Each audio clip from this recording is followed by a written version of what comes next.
माँ की तबीयत अब बेहतर है और उम्मीद है कि वो अगले हफ्ते वापस आ जाएंगी, मगर इस खबर के पीछे भी घर की फिजा में छपी बेचैनी नुमाया है। बात जब कामियार और उसकी नई शादी पर आती है तो साफ महसूस होता है कि सब कुछ नॉर्मल नहीं। ये एतराफ़ किया जाता है कि कामियार इस रिश्ते से थका हुआ दिखाई देता है, खास तौर पर इसलिए कि वो पिछली रात गेस्ट रूम में सोया था।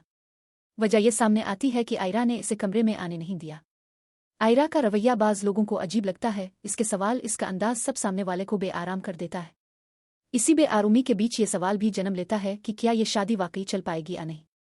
कोई हतमी जवाब नहीं, बस एक कमज़ोर सी उम्मीद बाकी है। घर के अंदर दादी की तबीयत नासाज होने से माहौल और बोझल हो जाता है। आयरा उनकी तीमारदारी करती है और यही वो लम्हा है जहां उसके दिल की घुटन सामने आती है। इसके लिए इस घर में हर नया दिन पिछले दिन से ज्यादा मुश्किल है।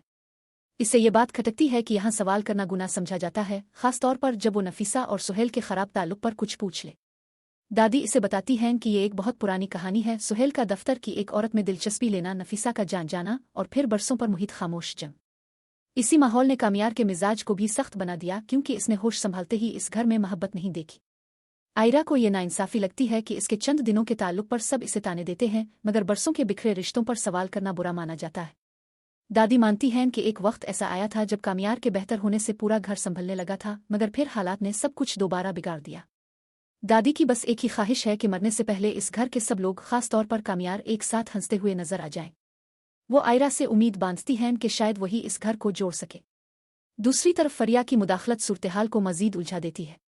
वो बज़ाहिर हमदर्दी दिखाते हुए कामियार की आदतें गिनवाती है और खुद को सहारा बनकर पेश करती है, जिससे आयरा के दिल में बेचैनी और बढ़ जाती है। पार्टी की बात, कामियार का इनकार, दोस्तों के तंज और ये जुमले कि शादी ने इसे बदल दिया है, सब इसके गुस्से को उभार देते हैं।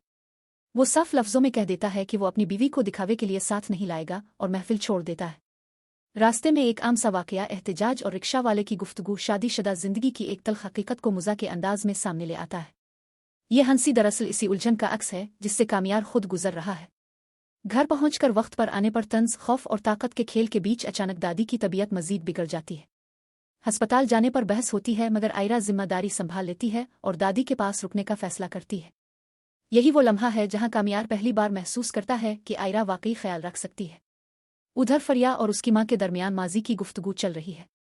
माँ अपनी जिंदगी के फैसलों, तलाक और दोबारा शादी का दिफा करती है और बेटी को समझाती है कि जो आगे बढ़ चुका हो, इसके पीछे रोना खुद को तकलीफ देना है। मगर बेटी के दिल में छोड़े जाने का एहसास अब भी जिंदा है। सुबह के वक्त एक और बहस जन्म लेती है, गाड़ी की चाबियां, पालतू जानवर की बीमारी और दादी की रात भर की हालत। यहाँ असल मसला सहूलत नहीं बल्कि ख्याल रखने का सामने आता है। एक ही घर में रहते हुए भी लोग एक दूसरे के दर्द से इतने दूर हो चुके हैं कि उन्हें एक दूसरे की तकलीफ दिखाई नहीं देती।